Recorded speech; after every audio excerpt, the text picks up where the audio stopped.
Bang tok makama wabiro bedo kwa kiloni chenro mar orako.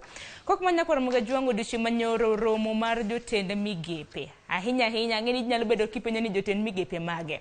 Parni jotend migepe mabende natiyo e kinde jatend piny Kenya mar ang'wen Uhuru Kenyatta magisani pod medo dhi nyime gi tich kaluwore ni jotend migepe manyien mabende nogwela poko chamo muma bende poko puodhgi kod jood bura ma pacho kaendi. Koro dishi manyoro jotend migepe makamago noromo kod jatend piny Kenya William Ruto e dot mare mantiere e gwenge mag State House bura Nairobi. Katika mano dishi manyoro bang romo makamano koro sirikal nogolo oko marufuku okang mar gengo oko mwandu mag puodho ma olosi kod nyinyo mabende otisi kaka GMO. Koro nyakwa Ramogi Juango na penji kata mna pachi kaluwore gi okang makamano bende ibiro medo kisumonwa paro. Kata kamano jafwambo marwa George Bati bende notimonwa sigana ewi siganda mano mar GMO mago mwandu mag puodho ma olos kod nyinyo. We wawinja nena sigana makamano. Kok manya kwa Ramogi Juango bende parno kinyi makawuono antiere kod wendo mabende antiere godo nyakwa Ramogi Juango en Boaz Waruku. Boaz Waruku olony e weche mag telo. Boaz Waruku ni machiegni. Erokamano amoso oganda lu. Nyalo mana moso oganda. Amoso oganda lu kech gine magiwinjo kata joma moko mabende ok joluo lakini dhok mar dholuo ni endi tinde entiere kuonde mang'eny. Koro duoko erokamano mar yudo thuolo mondo mi adonje twakni. To gi mana ka kisechako wache oking'eni Kenya bende bang' yiero koro ji chako ng'iyo ni tang'o matimore mondo ngima dhano lokre. Omiyo achiel kuom weche miwacho kaka ere rieko ma inyal bedgo mondo mi weche mag chiemo oyudre. To ere rieko bende minyal ng'i mondo mi weche mag school, nikech weche mag school sani chando wiji kabisa. Parents kuonde buto tema entiere yudo ka gin gi weche ma chando wigi. Jopuonj bende wacho ni pok wayudo pesa to udwa ni mondo waket nyithindo e school kaendi. To seche mwaketo gi e school ni endi to wan koro wabro miyo gi chiemo nade. To gi nikech ko ing'eni mago luwore gi gik ma nyaka timre bang' yiero nikech jatelo manyien bende nyaka ng'eni to embe otiyo gi nade. Na ang'eni jonyuol moko ariyo adek mane koni ai kare dong' nwawe ni school fees ibigol oko to koni ng'eni jatelo mantiere loch sani opogore gi ng'ama chielo manowacho ni school ibigol oko. Koro magi nitie pogruok. Apani sani monego bed ni jopiny chako fwenyo ni nitiere pogruok mar magi ma. Mana kwa chako mana kaka director mar oseyudo siganda mabende nochiw kod George Bati mano kaluwore gi chiemo mabende olos kod nyinyo mabende otisi kaka GMO. Mano bende thor wachwa okinyi makawuono mano en kaluwore gi romo mabende jotend migepe ma pacho kaendi nobedo godo odiochieng' manyoro gi jatend piny Kenya William Ruto. E kinde ni ma jatend piny Kenya William Ruto medo keto kenge mag tweyo e piny owacho mare. Jatend piny ne oromo kod jotend migepe kendo keto ayanga kaka inyalo konyo Kenya yudo chiemo moromo. Buch jotend migepe ong'ado wach ewi okenge ma otenore kod lokruok chal mar kor lwasi ma piny Kenya nyalo tiyogo kaluwore kod midhiero mathoth ma omako oganda gi sani koting'o weche mag oro ma nyaka sani osekelo nok mar chiemo e kauntis 23 ma pacho ka. Romono ne owito oko kum mar chiemo ma omedi nyinyo ma idendo ni GMO mane okum e higa mar 2012. Mondo mi piny Kenya bed gi chiemo moromo, romono mar buch jotend migepe ma bende nochwoye kom gi jatend piny William Ruto ne okadho ne oganda jo Kenya winjo pidh kothe mani kod lony mag nyinyo molosi miluongo ni GMO. Kelo e pacho ka chiemo momedi nyinyo ma kamago mag GMO mane okum e higa 2012, pidho koth pamba ma omedi nyinyo mane okum e higa 2019, pidho kothe mochayo oro kod kayongo kaachiel kod pidho cham machiek mapiyo kaka okenge mabiro neno ni piny Kenya bedo gi chiemo moromo ahinya e thuolo ni mabende koro oro medo kelo midhiero e gwenge mopogore opogore e pacho ka. Kaluwore kod okang' makamano, penjo koro en ni to ere midhiero ma kothe gi nyalo bedogo kaachiel kod ber ma ginyalo kelo e jiwo chiemo e pacho ka. Jotend migepego mabende wuok e apisi ne opwodho dwaro mar jiwo thieth ma nengone ogonyore ma idendo ni Universal Health Coverage koting'o neno ni okumba mar thieth NHIF oketie rang'iny mar tiyo kaka dwarore. Gidwaro bende mondo puodh makare chenro mar omwom mar aheri kod chenro mar jolo jogo ma higi oseniang' mar keto ngima obed mayot ne joma osetieko thuolo margi mar tich kata rutaya bang' ka giwuok e apise mag piny owacho. Ka koro dong' mana ndalo manok to jopuonjre mag grade mar 6 kod joklas 8 gi mago ma klas 12 timo penj. Jotend migepe go kwayo hawi maber ne jopuonjre go madhi timo penj maduong' giko higani, ka bende gipako okang' mar duoko e wang'e chenro mag somo kochakore dwe mar Januar 2023. Nyakoro mgajwang sigana makamano kata mna report makamano nochiw ko jafwambo marwa George Bati mano bang' romo mabene notim kod jotend migepe odiochieng' manyoro. Koro sirkal ogolo oko marufuku mar geng'o mwandu mago mag puodho molos koda nyinyo motis koda GMO. To bende parno okang' makama indi nothich oko higa mar 2012. Koro sani en higni 10 chakre ne thich oko okang' makamana. Kende kaluwore kod in Boaz Waruko okang' makamani neno nade? Ober koso oyo? Sani erokamano nikech sani ka inyalo chako wacho berne kata rachne apani dipo ni ok ikonjo Kenya ahinya. Nikech otimore kendo piyo piyo ma kaluwore gi kaka Kenya waka ing'eni ndalogi tinde ntiere gi kidwa timo mato bende oganda bende ogolo pachgi machalo nade. But ok adwa dhi e yorno nikech sani samoro kichopo yudo ka puodho wang' tikwongi manyo pi machiegni mondo mi ikwe godo kata ineg godo mach. Dipo ni machiel kuom yore midwa neg godo mach. But anyalo duoki chien mondo mi ang'eni to ang'o mi jo Kenya osebedo ka kata sirikande mosekalo osebedo ka kata idwa ni mondo mi ni jo science osetimo nyanonro ma nitiere ka Kenya los weche mag chiemo gik mopogore go to nitiere ka break moro matin isebedo kigoyo. Aneno ka chal ka gima gisebedo ka gikawa holistic picture gi, yani ging'iye kako luorore te. Mokwongo nikech chiemo ng'eny gi giwuok kone fruits, giwuok olemo to giwuok cham, giwuok gik mipidho kata mipuro. To mano en part mar gimiluongo ni ecology. En kaka cham go to utudore to gi buya, utudore gi insects, utudore gi gimoro amora kanyo. Yani nitie tudruok moro kanyo ma achiel kende koponi ogo wiye nobedo knocked out. Ami mfano seche ma koth chwe mang'eny ka ing'eni kikalo to ikalo kaka sokni kuonde ma pi ng'enyie, iwinjo ko gwende mor ma ywak moko penji kata ni ing'a dhi mbele. Ineno ka piny omeyo negi. To gwano ing'eni seche motimo kamano, ina suna moko gi insects moko mineno kechogi ochamogi. Koro nitiere kaka gitudore ma kigolo gwancha kama suna nyalo nego kanyo dabahal. Koro nitiere ecosystem. Emomiyo an okatimo science deeply mar piny kamidwa ni mondo mi ong'iego. To aparo ni janonro mar ng'iyo ni to food production kata kwatime yo mane. Apani osebedo ka ging'iyo ni to koponi wa interfere gachiel ni to be the balance ya pod dhi bedo. Mar ariyo, nitiere ndalo ma osekalo no kata machon an adongo kaneno ka dewa kata mama na bende neno ka seche ma ipuro oduma tineno ka ikwongi yiero odumni motegno kabisa ma odongo maber kata idhi iketo moko e buru moko e iro kata itweyo gi kanyo tiyudo ka kendo gin thuth ok chamgi. Kendo kipuro kata kipidho tineno ka kendo gidongo ma gichak ginyak mana malong'o to maka nineno kuduogo ywe morumo te. Koro samoro dipo ni kwawito kothewa ahinya ma indigenous motegno mong'iyo gi environment wa. Dipo ni nitiere tabu moro nikech seche misewito mago koro ing'eni an ma supply ni gik adwaro. Kich market ni koro ane ma ang'iyo kaka gino dhi. Omiyo apani nyanonro no to nengo beni idhi godo mbele kata obedo ni ok ing'eni sani to koro ka jatelo maduong' osewacho ni yierruok no osebede. Kech sani to duol matiyo en duol jatelo maduong'.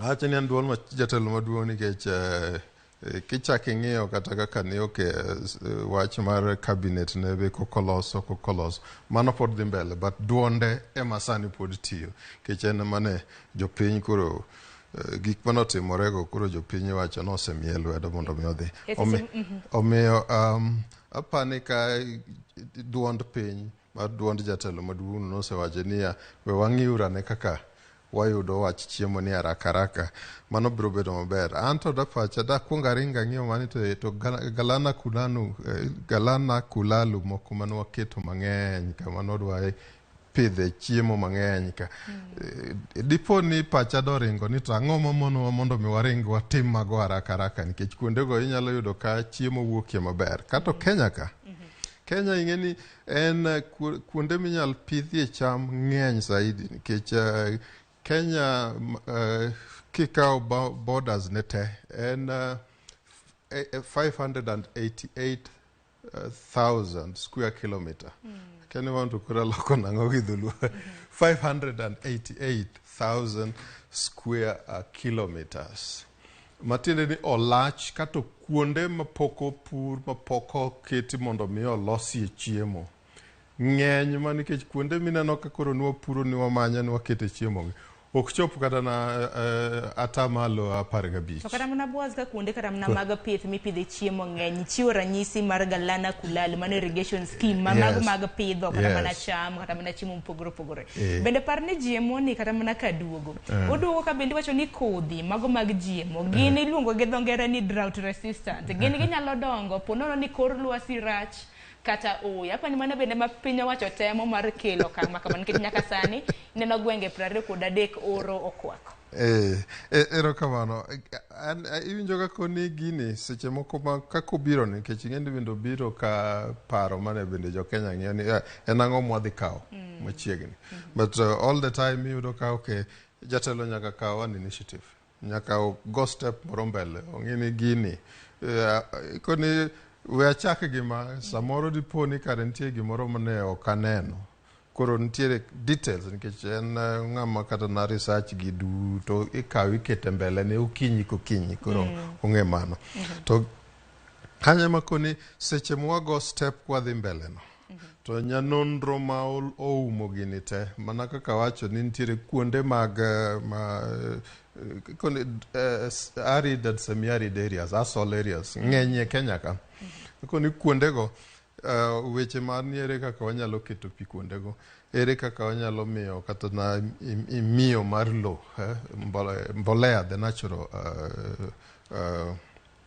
manure mantiere kuondego mondo mi waket chiemo kanyo iponi iwacho ni samoro diponi kodhi makoro birogi kodhi manyalo bedo ka bro konyo kanyo but ei Kenya kaendi nikech ng'enyne nitiere kuonde ma jopiny yudo kago pek kech unyalo chako kamano kata uduogo yudo ni kodhi ni mokwongo bech kodhi dwa bedo malo mondo mi ang' idhi yude bende en gima mate kato seche ma ng'at ma mi ni en modwa determine kaka ipuro kaka ipitho kaka chiemo koponi gimoro bedo wiye ni sani koro adwa deal kodi kata koni amedo be atamalo 100 kata koro adwa na mi mana mi gi ok ber koro temane magi koro seche ma ng'eni kidwa chiemo koni anyalo kete dholuo ni ng'ama miyo mantiere dalane gi jikonde en miyo kendo bedo motegno obedo gi mijing'o kong'eni gik moko duto modwa tiyogo modwa tedo kanyo en ema ong'iyo kaka giwuok en ema opangogi to ka ochalo mana ng'ama en adwa tedo lunch to kuongo dhi omany ang'o mantie mondo mi akel kamano iyudo ka pogruok nitie mano mfano madwa temo mondo mi aket but kech osebedo ka sani ni e piny to ok en e Kenya kende en kata kuonde te to mano ok onego bed ni wakawo kaka excuse ni nikech koro kech nitiere Kenya nitie pinje te koro jo Kenya be kik ywaga ahinya Kenya nitiere gi nafasi nikech mokwongo Kenya nitiere tropics wantiere equator chuny diere equator ting'eni ka ma equator nitie matiende ni climate mantiere kanyo ok rach ahinya kikompare gi joma moko ng'iyane North Africa kama samoro chiegni